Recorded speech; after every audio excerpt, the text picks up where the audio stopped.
Hello everyone, I am Virender Chauhan here again to share with you people all something about networking. Networking में किस तरह से हम use कर सकते हैं डिफरेंट डिफरेंट टूल्स, कैसे अपने नेटवर्किंग को हम इंक्रीज कर सकते हैं ग्रुप को, और कुछ जनरल सी बातें जैसे कि कैश फ्लो हमारी लाइफ में कैसे होता है, कितना होता है और हमें कितना चाहिए, जितना हमें चाहिए उतना क्यों नहीं होता है कैश फ्लो हमारी लाइफ में। क्योंकि कैश फ्लो हम सभी को चाहिए, कैश चाहिए लाइफ में ताकि हम अपनी गुड्स एंड सर्विसेज को परचेज करें अपनी सारी इच्छाओं को सेटिस्फाई करने के लिए। जितनी भी हमारी फैमिली में सभी के ड्रीम्स होते हैं, सभी के कुछ इच्छाएं होती है सभी फैमिली मेम्बर्स की कि मुझे ये भी मिले, मुझे गाड़ी चाहिए, मुझे बहुत सारा कैश चाहिए, मुझे ये चाहिए।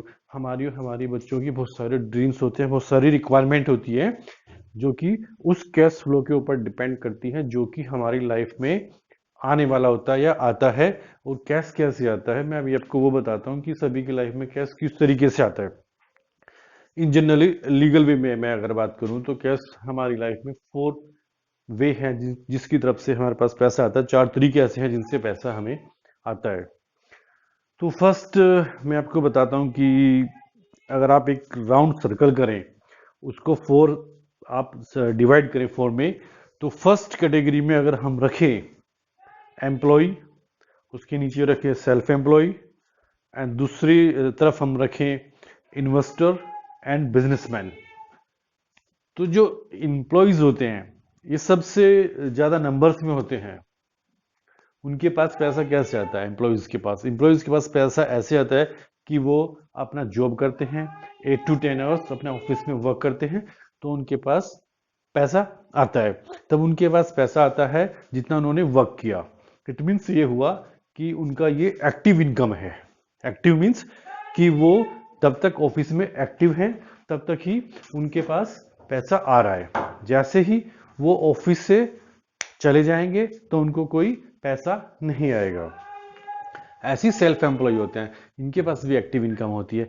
जैसे ही वो ऑफिस में अपने मीन्स अपना पर्सनल ऑफिस होता है उनका, वो अपने लिए काम करते हैं, मीन्स अपना टाइम सेल करते हैं अपने लिए, खुद के लिए।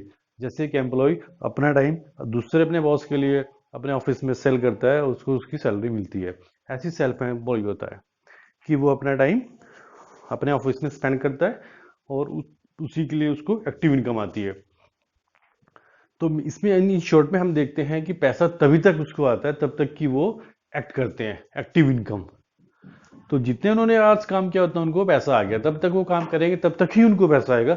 जैसे ही वो काम करना बंद करेंगे या कुछ टाइम के लिए काम करना बंद करेंगे, उस टाइम के लिए उनको पैसा आना रुक जाएगा, कैश फ्लो रुक जाएगा, जिससे कि उनकी रिक्वायरमेंट्स इफेक्ट होने वाली है, डेफिनेटली इफेक्ट होने वाली है, क्योंकि सभी रिक्वायरमेंट्स हमारी कैश फ्लो के ऊपर ही डिपेंड होती हैं। फिर हम वो जो आपने सर्कल बनाया था स्टार्टिंग में, A side and B side, A side में था employ and self employ, B side में था इन्वेस्टर एंड बिजनेसमैन। तो इसके अब जब भी हम इसमें जाते हैं, दूसरे बी साइड में जाते हैं, तो उसमें क्या होता है? आप देखते हो इन्वेस्टर, इन्वेस्टर जितने भी होते हैं बड़े रिच होते हैं। इन्वेस्टर रिच क्यों होते हैं? क्योंकि उनके पास बहुत सारा पैसा होता है, वो अपनी मनी को इन्वेस्ट करते हैं। सपोज किसी रियल एस्टेट में इन्वेस्ट किया, प्रॉपर्टी में इन्वेस्ट किया, शेयर बाजार में इन्वेस्ट किया, या ऐसे लोग सोचते हैं, उनको ऐसी अपॉर्चुनिटी वो ग्रैब कर लेते हैं कि कई बार कोई एयरपोर्ट बन रहा है, कोई मॉल बन रहा है, उसके आसपास का सारा वो लैंड उसको परचेज कर लेते हैं। फिर उसके ऊपर वो अकॉर्डिंगली वहां पर अपना पूरा इंफ्रास्ट्रक्चर खड़ा कर देते हैं, क्योंकि इन फ्यूचर उनको दिखता है कि यहाँ पर मैं इतने पैसे लगाने वाला हूँ तो इससे डबल मुझे रिटर्न आने वाला है। तो मीन्स वहां पर इन्वेस्टमेंट काम करती है कि इन्वेस्टमेंट बड़ा किया और उससे उनको रिटर्न अच्छा आता है, तो मीन्स उनके पास कैश फ्लो होता है, और वो ऐसे इन्वेस्टमेंट करते रहते हैं, करते रहते हैं, करते रहते हैं। राइट। अभी फोर्थ कैटेगरी, बिजनेसमैन। अब बिजनेसमैन एक बड़ा रिच क्यों हो जाता है? आपने देखा होगा बड़े बड़े बिजनेसमैन हैं इंडिया के अंदर, आप रिलायंस देख लो, जियो देख लो, मीन्स कोई भी ऐसा, टाटा बिरला कोई भी हो, ये सब इतने, या बड़े बड़े और भी कोई बिजनेसमैन आप देख सकते हो काफी बड़े हैं। तो वो सब बड़े क्यों हैं? क्योंकि उनके लिए क्या है, एक पैसिव इनकम अर्न होती है, और वो अर्न होती है क्योंकि उनके लिए एक पूरी टीम वर्क करती है। उनके अंडर में thousands and lakhs of employees काम करते हैं, जिसकी वजह से वहां पे टाइम लीवरेज का बेनिफिट मिलता है। जैसे अपोजिट में हमने देखा था कि employ and self employ 10 hours 8 hours work किया, फिनिश, उनका 24 आवर फिनिश। यहाँ पर क्या होता है कि बिजनेसमैन कहीं पे अपने ऑफिस में बैठा है, अपने घर में बैठा है, या फिर कहीं पे फॉरेन में बैठा है, लेकिन उसके लिए उसका पूरा सिस्टम काम कर रहा है, उसके लिए पूरी उसकी टीम काम कर रही है। तो उसकी वजह से क्या होता है कि उसके पास कैश फ्लो कंटिन्यूस रहता है, वो कभी भी ब्रेक नहीं होता है। तो यहाँ पे हम देखेंगे कि यहाँ पे time leverage and passive income, ये दो चीजें बिजनेसमैन के लिए वर्क करती हैं, जो कि एक एम्प्लॉय के लिए, एक सेल्फ एम्प्लॉय के लिए कभी नहीं करती हैं, क्योंकि उसने एक सिस्टम बना दिया बिजनेसमैन ने, तो वो रिच हो जाता है, क्योंकि उसके लिए टाइम मल्टीप्लिकेशन यूज होती है। तो अभी जो हमने फर्स्ट ए वाली कैटेगरी में एम्प्लॉय एंड सेल्फ एम्प्लॉय रखे थे, तो इट मीन्स तो वो कभी अमीर बन ही नहीं सकते, क्योंकि उनके पास ना तो इन्वेस्टर की तरह बहुत सारा पैसा इन्वेस्ट करने के लिए, और ना ही बिजनेसमैन की तरह है कि वो बहुत बड़ा सेटअप तैयार करें, कोई अपना बहुत बड़ा कंपनी, कोई फैक्ट्री लगाएं, इतना बड़ा वो भी उसमें इन्वेस्टमेंट करें और इतना सारा पैसा कमाएं और रिच बन जाए।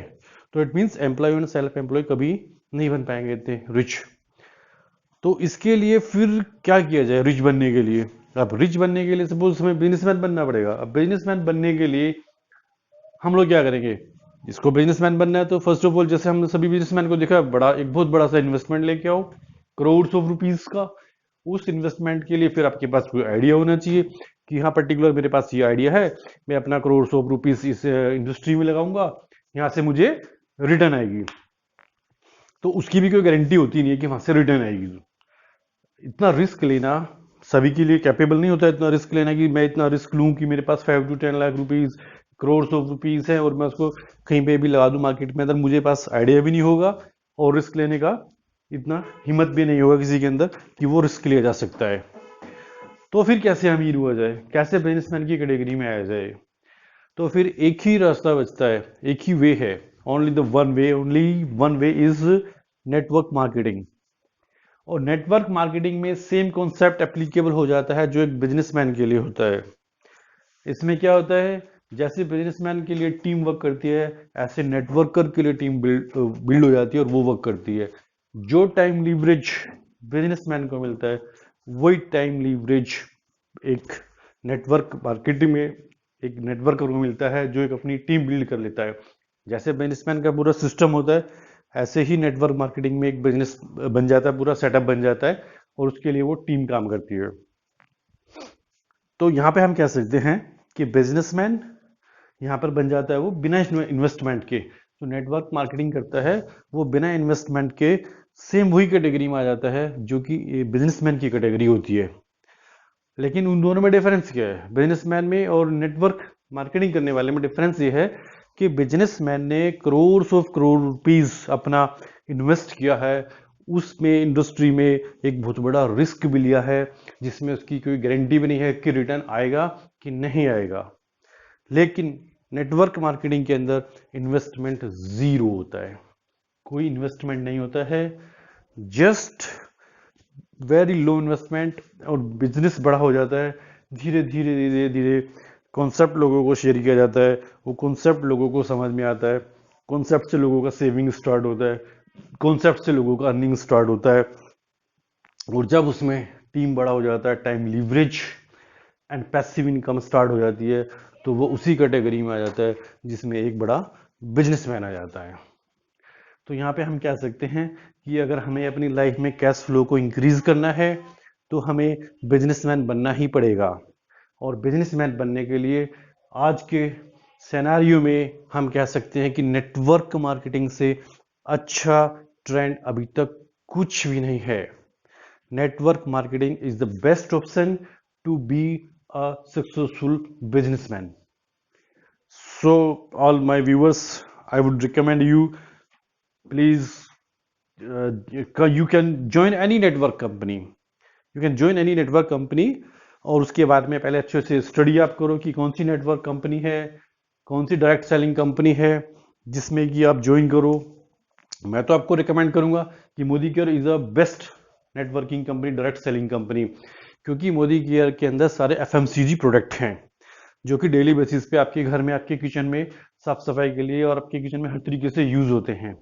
तो एफएमसीजी के प्रोडक्ट होने की वजह से, और इंडियन कंपनी है, 25 ईयर्स से रन हो रही है और बेस्ट कंपनी है, और जो मार्केट जो प्राइस हैं इसके प्रोडक्ट के वो इंडियन मार्केट के प्राइस हैं, and quality of the product is the international quality. तो you can trust on product, और प्रोडक्ट इतने बेस्ट हैं, आप यूज करोगे तो you will become a fan of the product. So मैं आपको रिकमेंड करूंगा कि आप कोई भी नेटवर्क कंपनी चुने, उसमें से मोदी केयर को फर्स्ट में रखिए प्रायोरिटी पे, द बेस्ट कंपनी, और अपना बिजनेस बिल्ड करें। ये आपको काफ़ी ऊंचाइयों तक लेके जाएगा। बस आपको इसमें ये करना है, सो मैं आपको बोलूँगा कि कॉन्सेप्ट को अच्छे से समझना है और समझ के अपनी रिकमेंडेशन पावर यूज़ करनी है, जो कि सभी के अंदर बाय डिफ़ॉल्ट होती है। सभी ह्यूमन बीइंग्स के अंदर एक रिकमेंडेशन करने की पावर होती है कि हमें अगर कुछ भी चीज़ अच्छी लगती है तो हम बोलते हैं ये बड़ी बेस्ट है, कुछ भी चीज़ खराब लगती है तो हम बोलते हैं कि वो चीज़ बड़ी खराब है, ये मत लेना, वो मत लेना, ये लेना, वो लेना। ये सब हम कैसे करते हैं ऑटोमोड में? ये हमारे अंदर रिकमेंडेशन की पावर बाय डिफॉल्ट होती है। तो ये बिजनेस नेटवर्क मार्केटिंग का आपका इसी पावर से ऑटो मोड में बिल्ड होगा, आपको कुछ नहीं करना होगा। जस्ट आप कॉन्सेप्ट समझिए, प्रोडक्ट यूज कीजिए, और फिर देखिए आप लोगों से ऑटो मोड में शेयर करेंगे कि ये कॉन्सेप्ट अच्छा है, इसमें सेविंग होती है, इसमें अर्निंग होती है, तो why don't you come and join it. तो जो पीपल समझेंगे, जो आपकी बात से मीन्स कन्विंस होंगे, वो आपके पास आएंगे, और इसमें आपका अपलाइन आपके साथ होता है हमेशा, आपकी एवरीथिंग सपोर्ट एंड गाइडेंस के लिए। So I hope I have mentioned, I have shared most of the thing with you people. So मैं आपसे फिर नेक्स्ट वीडियो में मिलूंगा किसी नए टॉपिक और नए कॉन्सेप्ट के साथ। So one request, if you like the video, so please subscribe my channel and अरे नई है दुनिया, नई है खुशियाँ, नई नई तेरी बुनियाद, जहाँ चले तू एक कदम चले दो कदम।